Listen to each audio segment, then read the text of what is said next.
नमस्कार, मैं हूं अंकुर और आप देख रहे हैं सत्य हिंदी का सुबह 11 बजे का न्यूज बुलेटिन। क्या बंगाल चुनाव के अंतिम रण में नकली अंगुलियों के जरिए कुछ खेला हो रहा है?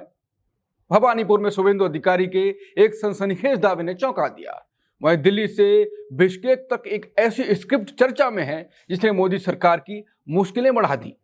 आखिर क्यों कहा जा रहा है कि राजनाथ सिंह ने अपनी ही सरकार की लाइन काट दी?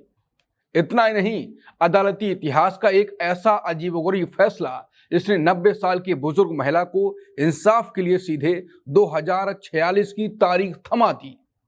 उधर खाड़ी से आई खबर ने दुनिया की इकोनॉमी में हड़कंप मचाया। यूएई ने ऐसा क्या किया कि सऊदी और अब ट्रंप दोनों दंग रह गए? और क्या गोधरा से आई भाईचारे की मिसाल नफरत की राजनीति पर भारी पड़ेगी?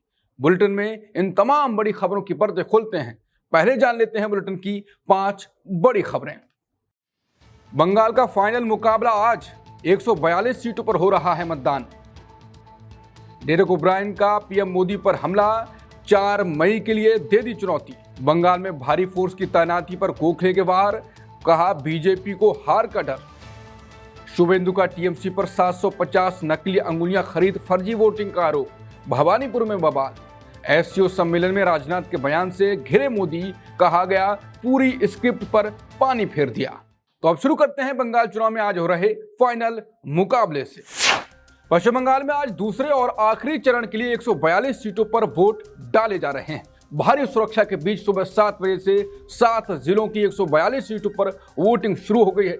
कोलकाता समेत इन इलाकों में शाम 6 बजे तक मतदाता अपने हक का इस्तेमाल कर सकेंगे। इस बार के दंगल में कुल 1448 उम्मीदवार अपनी किस्मत आजमा रहे हैं। करीब 3.25 करोड़ वोटर तय करेंगे कि बंगाल की सत्ता की चाबी किसके हाथ लगेगी। इससे पहले 23 अप्रैल को पहले चरण में 152 सीटों पर ऐतिहासिक वोटिंग हुई थी। उस दौरान करीब 93% लोगों ने मतदान कर एक नया रिकॉर्ड बनाया था। चुनाव आयोग और सभी राजनीतिक दलों ने लोगों से भारी संख्या में निकलने की अपील भी की है। अब देखना होगा कि आज शाम तक बंगाल की जनता किसका पलड़ा भारी करती है। टीएमसी नेता डेरेक ओब्रायन ने प्रधानमंत्री मोदी को बंगाल हारने पर इस्तीफा देने की खुली चुनौती दे दी। उन्होंने पीएम मोदी के उस पुराने बयान पर तंज कसा है जिसमें उन्होंने खुद को सभी सीटों का उम्मीदवार बताया था। डेरेक ने कहा कि अब बड़ी बड़ी बातें छोड़िए और हमारा ये चैलेंज स्वीकार कीजिए। उन्होंने सीधे तौर पर पीएम से उनके पद का इस्तीफा मांग लिया। डेरेक के मुताबिक 4 मई को जब ममता बनर्जी और टीएमसी चुनाव जीतेंगे तो मोदी को इस्तीफा देना चाहिए। उन्होंने पूछा कि क्या प्रधानमंत्री में इस्तीफा देने का दम है। टीएमसी नेता का यह बयान सोशल मीडिया पर फैल रहा है। बीजेपी की तरफ से भी इस पर अभी कोई आधिकारिक पलटवार नहीं आया है, लेकिन इस चुनौती ने बंगाल के चुनावी दंगल में नया रोमांच भर दिया है। अब देखना होगा कि 4 मई के नतीजे किसके हक में जाते हैं और कौन इस्तीफा देता है। टीएमसी नेता साकेत गोखले ने कोलकाता में मणिपुर से भी ज्यादा सुरक्षा बल तैनात करने पर सवाल उठाए। उन्होंने आरोप लगाया कि बीजेपी सरकार वोटरों को डराने के लिए भारी फोर्स का इस्तेमाल कर रही है। उन्होंने कहा कि आंकड़ों के मुताबिक आज पूरे मणिपुर राज्य में सिर्फ 18,500 सुरक्षाकर्मी तैनात हैं, लेकिन ताज्जुब की बात देखिए कि अकेले कोलकाता शहर में 28,500 जवान लगाए गए हैं। यानी मणिपुर जैसे अशांत राज्य से भी 10,000 ज्यादा जवान आज सिर्फ कोलकाता की सड़कों पर हैं। साकेत गोखले का कहना है यह बीजेपी के हार का डर है और उनकी बौखलाहट को दिखाता है। उन्होंने तंज कसा कि बीजेपी को समझ आ गया है कि 4 मई को जनता उन्हें बाहर कर देगी, इसलिए आखिरी चरण की वोटिंग में सुरक्षा के नाम पर इतना पहरा बैठाया गया है। शुभेंदु अधिकारी ने टीएमसी पर फर्जी वोटिंग के लिए 750 नकली अंगुलियां खरीदने का सनसनीखेज आरोप लगाया। यह अजीब खबर पश्चिम बंगाल की भवानीपुर सीट से है। यहां बीजेपी उम्मीदवार शुभेंदु अधिकारी ने टीएमसी से फर्जी वोटिंग के लिए 750 नकली अंगुलियां खरीदने का आरोप लगाया है कि टीएमसी ने ऐसा किया है। उन्होंने पत्रकारों को अपने मोबाइल में एक आर्टिफिशियल अंगुली की फोटो भी दिखाई। उनका कहना है कि नकली अंगुलियों के जरिए चुनाव में धांधली की कोशिश हो रही है। शुभेंदु ने साफ चेतावनी दी है कि वो टीएमसी की ऐसी हरकतों को कतई बर्दाश्त नहीं करेंगे।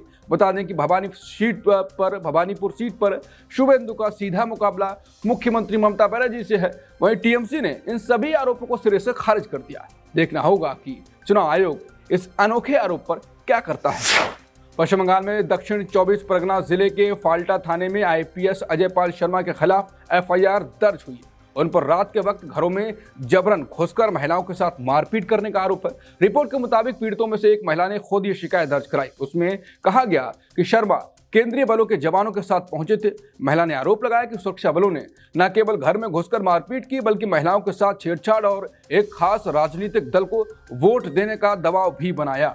शिकायतकर्ता महिला के अनुसार ये घटना 27 अप्रैल 2026 की देर रात की है। आरोप है कि खुद को सीआरपीएफ का सदस्य बताने वाले कुछ लोग जबरन घर में घुस आए। उनके पास ना तो कोई सर्च वारंट था और ना ही कोई वैध कानूनी दस्तावेज था। शिकायत में कहा गया है कि वो महिला के पति को हिरासत में लेने के बहाने घर में दाखिल हुए और वहां मौजूद महिलाओं के साथ धक्का मुक्की और मारपीट की और सुरक्षा बलों ने महिलाओं के साथ अश्लील हरकत और छेड़छाड़ की, जो उनकी गरिमा का सीधा उल्लंघन है। पीड़ित पक्ष का आरोप है कि उन्हें साफ तौर पर एक विशेष दल को वोट देने के लिए मजबूर किया गया। शिकायत के मुताबिक उन्हें धमकाया गया कि अगर उन्होंने आदेश नहीं माना तो 4 मई वापस आकर उन्हें भारी नुकसान पहुंचाया जाएगा।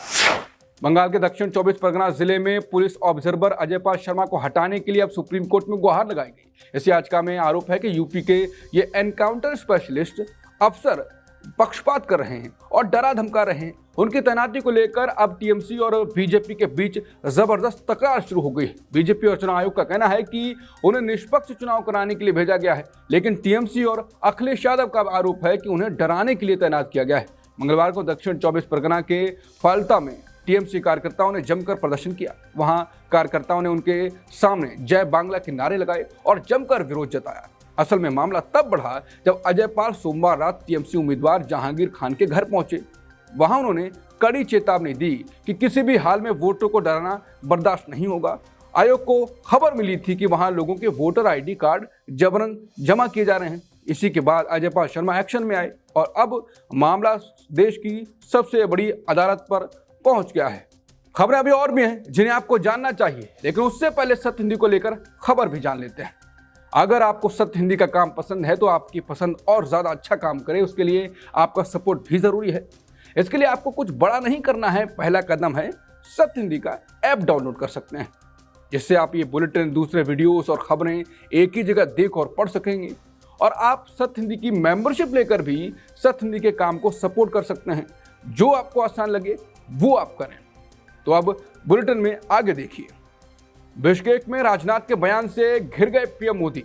राहुल गांधी का बड़ा दावा, बढ़ेगी महंगाई, चुनावी राहत अब खत्म। भारत की एयरलाइंस इंडस्ट्री संकट में बंद होने का खतरा और गोधरा में इतिहास, मुस्लिम वोटरों ने हिंदू महिला को जिताया। रक्षा मंत्री राजनाथ सिंह ने बिश्केक में चल रहे एससीओ सम्मेलन में कहा कि आतंकवाद का कोई धर्म या देश नहीं होता। राजनाथ के मुताबिक निर्दोष लोगों की जान लेने के पीछे कोई भी वजह जायज नहीं हो सकती, चाहे कारण असली हो या काल्पनिक। आतंक को कभी सही नहीं ठहराया जा सकता। अब उनके इस बयान के बाद भारत में सियासी पारा अचानक से चढ़ गया।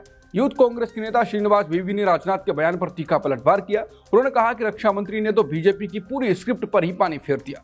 श्रीनिवास के अनुसार बीजेपी देश के भीतर कुछ और कहती है और विदेश में कुछ और। उन्होंने याद दिलाया कि सरकार तो हमेशा पाकिस्तान को ही आतंकवाद का पता बताती रही है। अब विदेश में राजनाथ सिंह ने इन बदले सुरों को लेकर सोशल मीडिया पर खूब चर्चा हो रही है। लोग पूछ रहे हैं कि आखिर बीजेपी की असल नीति क्या है। कांग्रेस नेता राहुल गांधी ने तेल संकट को लेकर चेतावनी दी। राहुल ने एक्स पर लिखा कि चुनावी राहत खत्म, महंगाई की गर्मी तैयार। राहुल ने बंगाल चुनाव के दूसरे चरण की तारीख का जिक्र करते हुए लिखा कि 29 अप्रैल के बाद देखिए पेट्रोल डीजल सब महंगे होंगे। जब तेल सस्ता था मोदी सरकार ने अपना मुनाफा रखा, अब महंगा है तो बोझ आप पर डालेगी। सस्ते की लूट मचाती सरकार, जनता को बस महंगाई की मार। देश की एयरलाइन इंडस्ट्री इस वक्त सबसे बड़े संकट से गुजर रही है और हालात इतने खराब हो चुके हैं कि कंपनियां बंद होने की कगार पर पहुंच गई हैं। मीडिया रिपोर्ट्स के मुताबिक फेडरेशन ऑफ इंडियन एयरलाइंस ने सरकार को एसओएस भेजकर साफ कहा कि अगर तुरंत मदद नहीं मिली तो कई एयरलाइंस अपने ऑपरेशन रोक सकती हैं। इंडस्ट्री का सबसे बड़ा दर्द है कि महंगा एविएशन टरबाइन फ्यूल यानी ATF, जिसकी कीमतों ने एयरलाइंस की कमर तोड़ दी है। पहले जहां ईंधन खर्च कुल लागत का 30 से 40% होता था, अब बढ़कर 55 से 60% तक पहुंच गया है। एयर इंडिया, इंडिगो और स्पाइस जेट जैसी बड़ी कंपनियां भी दबाव में हैं। एयरलाइंस ने सरकार से मांग की है कि ATF पर लगने वाला 11% एक्साइज ड्यूटी हटाया जाए और राज्यों में वैट कम किया जाए, क्योंकि दिल्ली में 25% और तमिलनाडु में 29% तक टैक्स है। इंडस्ट्री का कहना है कि अगर कीमतें ऐसी ही बढ़ती रही तो फ्लाइट्स कैंसिल होगी, विमान ग्राउंड होंगे और पूरा सेक्टर डूब सकता है। गुजरात निकाय चुनाव में गोधरा ने सांप्रदायिक एकता की मिसाल पेश करते हुए इतिहास रच दिया। यहां वार्ड नंबर 7 से निर्दलीय हिंदू महिला उम्मीदवार अपेक्षाबेन सोनी ने शानदार जीत दर्ज की है। सबसे हैरान करने वाली बात यह है, इस वार्ड के 100% वोटर मुस्लिम समुदाय से हैं। मुस्लिम मतदाताओं ने धर्म और जाति की दीवारें तोड़कर अपेक्षाबेन पर अपना पूरा भरोसा जताया। अपेक्षाबेन इस वार्ड की वोटर भी नहीं थी, फिर भी लोगों ने उन्हें अपना नेता चुना। लोगों का कहना है कि उन्होंने धर्म नहीं बल्कि इलाके के विकास और उम्मीदवार की काबिलियत देखी। इसे गोधरा के इतिहास में सामाजिक एकता का एक बहुत बड़ा मील का पत्थर माना जा रहा है। दूसरी तरफ पूरे गुजरात में बीजेपी ने शहरी इलाकों में अपना दबदबा कायम रखा। बीजेपी ने राज्य की सभी 15 नगर निगम सीटों पर कब्जा जमा लिया। अहमदाबाद से लेकर सूरत तक कांग्रेस और आम आदमी पार्टी का सूफरा साफा है। लेकिन इन सबके बीच गोधरा की ये जीत सबसे ज्यादा चर्चा का विषय बन गई। अभी बुलेटिन में खबरें और भी हैं, आगे देखिए। अजीब फैसला, बॉम्बे हाई कोर्ट ने 20 साल के लिए टाला केस। यूएई ने छोड़ा ओपेक का साथ, तेल समूह से किया किनारा। ईरान का अमेरिका पर हमला, कहा अब नहीं चलेगी हुकूमत। और क्या रुकेगा ईरान युद्ध, सीनेट ने राष्ट्रपति ट्रंप को घेरा। बॉम्बे हाईकोर्ट ने एक बुजुर्ग महिला के मानहानि केस को गुस्से में आकर सीधा साल 2046 के लिए टाल दिया। अब इस मामले की अगली सुनवाई साल 2046 में होगी। दरअसल 90 साल की एक बुजुर्ग महिला ने अपनी सोसाइटी के मेंबर्स पर केस किया था। कोर्ट ने दोनों पक्षों को सुलह करने और माफी मांगने की सलाह दी थी। दूसरी पार्टी बिना किसी शर्त के माफी मांगने को तैयार हो गई, लेकिन बुजुर्ग महिला अपनी जिद पर अड़ी रही कि उन्हें केस ही लड़ना है। इस पर जस्टिस जितेंद्र जैन नाराज हो गए और उन्होंने कहा यह सिर्फ ईगो की लड़ाई है। जज ने साफ आदेश दिया कि इसे सीनियर सिटीजन मानकर जल्दी बिल्कुल नहा सुना जाए। इसीलिए कोर्ट ने इस केस की फाइल को अब सीधे 20 साल बाद खोलने का फैसला किया। आम आदमी के लिए समझना मुश्किल है कि 90 की उम्र में 2046 की तारीख का क्या मतलब है। यूएई ने ओपेक और देशों के समूह से बाहर निकलने का बड़ा फैसला किया। यूएई ने घोषणा की है कि वो 1 मई से तेल उत्पादक देशों के समूह ओपेक और ओपेक प्लस से बाहर हो जाएगा। यह फैसला काफी समय से अपेक्षित था, क्योंकि यूएई तेल उत्पादन की सीमाओं और पड़ोसी देश सऊदी अरब के साथ तनावपूर्ण रिश्तों से परेशान था। बीबीसी की रिपोर्ट के अनुसार यूएई के ऊर्जा मंत्री ने कहा, इस समूह से हटने से देश को अधिक आजादी मिलेगी, क्योंकि अब वो सामूहिक नियमों और शर्तों से बंधा नहीं रहेगा। यूएई के इस फैसले से सऊदी अरब और उसके साथी देशों को झटका लगा। ये सब ऐसे समय हुआ जब ईरान युद्ध से पूरी दुनिया परेशान है। तेल की सप्लाई पहले से ही कम है और कीमतें आसमान छू रही हैं। खाड़ी देशों को अपना तेल भेजने में काफी दिक्कतों का सामना करना पड़ा है। यूएई का बाहर जाना अमेरिकी राष्ट्रपति ट्रंप के लिए एक बड़ी जीत है। ट्रंप लंबे समय से ओपेक पर तेल कीमतें बढ़ाने का आरोप लगा रहे थे। उन्होंने साफ कहा था कि अमेरिका रक्षा करता है लेकिन ओपेक फायदा उठाता है। अब यूएई के हटने से इस पूरे ग्रुप की ताकत काफी कमजोर पड़ सकती है। आने वाले दिनों में इसका असर आपकी और हमारी जेब पर भी पड़ना तय है। ईरान ने अमेरिका को कड़ा संदेश देते हुए कहा कि अब उनकी दादागिरी नहीं चलेगी। ईरान का कहना है कि वॉशिंगटन को अपनी गलत और नाजायज मांगे अब छोड़ देनी चाहिए। असल में इस समय ईरान और अमेरिका के बीच समुद्री रास्ते को खोलने पर बातचीत चल रही है। ईरान ने युद्ध की शुरुआत से ही तेल सप्लाई के सबसे अहम रास्ते स्ट्रेट ऑफ हॉर्मुज को बंद कर रखा। इस रास्ते के बंद होने से पूरी दुनिया में तेल और गैस के दाम आसमान छू रहे हैं।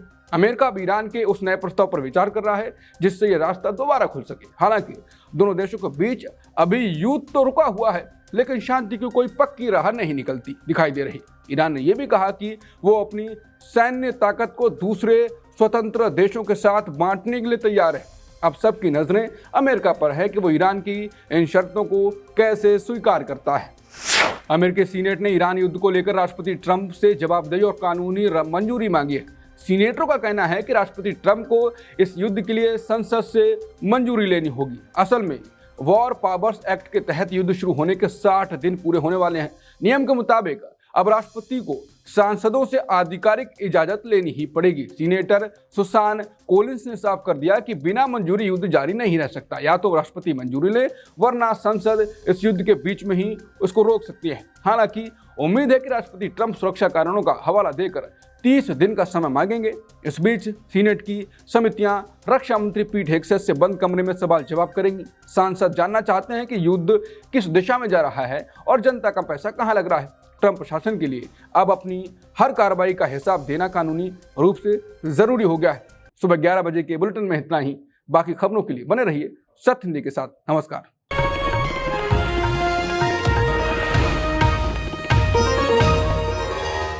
Copyright disclaimer under Section 107 of the Copyright Act 1976. Allowance is made for fair use for purposes such as criticism, comment, news reporting, scholarship, and research. Fair use is a use permitted by copyright statute that might otherwise be infringing.